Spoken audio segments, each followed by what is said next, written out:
ஐயா, எப்படிங்க ஐயா சுவிசேஷம் அறிவிப்பது? எனக்கு தெரியாத, நான் தான் பைபிளே சரியா வாசிக்கிறது இல்லையா, எனக்கு ஒண்ணுமே தெரியாத ஐயா, நான் இப்பதான் வந்திருக்கேன் புதுசு, எனக்கு படிப்பறிவு இல்லையா, எனக்கு ஞானம் இல்லையா, எனக்கு அறிவு இல்லையா, எனக்கு பைபிள் ஆவதும் அக்கம் எதுவுமே தெரியாது ஐயா, நான் ஒரு மண்ணு போல இருக்கேன் ஐயா, ஏதோ ஆண்டவர் அன்பை ருசி பார்த்தேன், ஏதோ சபைக்கு வந்தேன். இல்லைங்க ஐயா, சுவிசேஷம்னா நீங்க நினைக்கிற மாதிரி பைபிள்ல இருக்கிறது எடுத்து சொல்றதுக்கு பேரு சுவிசேஷம் இல்ல. உங்க வாழ்க்கையில ஆண்டவர் என்ன செஞ்சார், நீங்க எப்படி இருந்தீங்க, ஏசப்பா உங்க வாழ்க்கையில வந்ததுக்கு அப்புறம் இப்ப எப்படி இருக்கீங்க, இயேசு கிறிஸ்து வர்றதுக்கு முன்னாடி நீங்க எப்படி இருந்தீங்க, இயேசு கிறிஸ்து வந்ததுக்கு அப்புறம் நீங்க எப்படி இருக்கீங்க. அதான் கிபி கிமு, கிறிஸ்து பிறப்பதற்கு முன்னு, கிறிஸ்து பிறந்ததுக்கு பின். நல்லா கவனிங்க, நீங்க இயேசு கிறிஸ்துக்குள்ள உங்க வாழ்க்கையில வர்றதுக்கு முன்னாடி உங்க வாழ்க்கை எப்படி இருக்கு, இதுதாங்க சுவிசேஷம். இதை நீங்க மற்றவங்களுக்கு அறிவிக்கிறீங்க பாருங்க, இதுதான் சுவிசேஷம், வேற ஒண்ணும் இல்ல.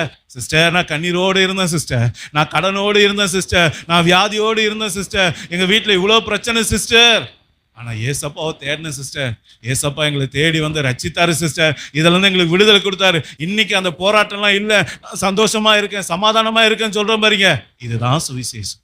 இதை அறிவிக்கிறதுக்கு என்னையா வேணும், வாய் இருந்தா போதும் ஐயா.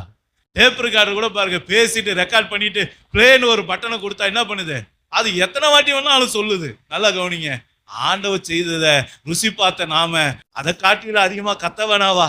யோசிச்சு பாருங்க, காக்கா எத்தனை வாட்டி கான்னு கத்துது, அதுக்கு தெரிஞ்ச ஒரே சத்தம் அது மட்டும்தான்.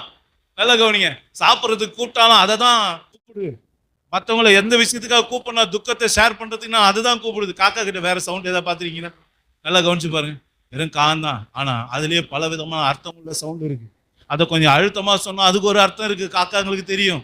தூக்கி சொன்னா அதுக்கு ஒரு அர்த்தம் இருக்கு, நீட்டமா சொன்னா அதுக்கு ஒரு அர்த்தம் இருக்கு. நல்லா யோசனை பண்ணி பாருங்க, சாதாரண காக்காவே இவ்வளவு அர்த்தத்தோடு கூவுதுன்னா நீங்களும் நானும் எவ்வளவு போகணும் யோசிச்சு பாருங்க.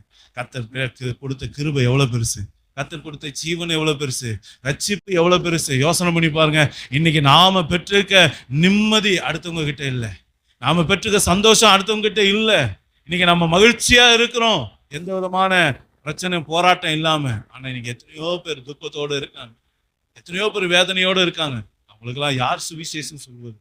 நீங்களும் நானும் சொல்றோம். இந்த சுவிசேஷத்தை சொல்றதுக்கு ஆண்டவர் 3 விஷயத்தை செய்ய சொல்றார். என்ன சொல்றாரு? 3 விஷயத்தை செய்ய சொல்றார்.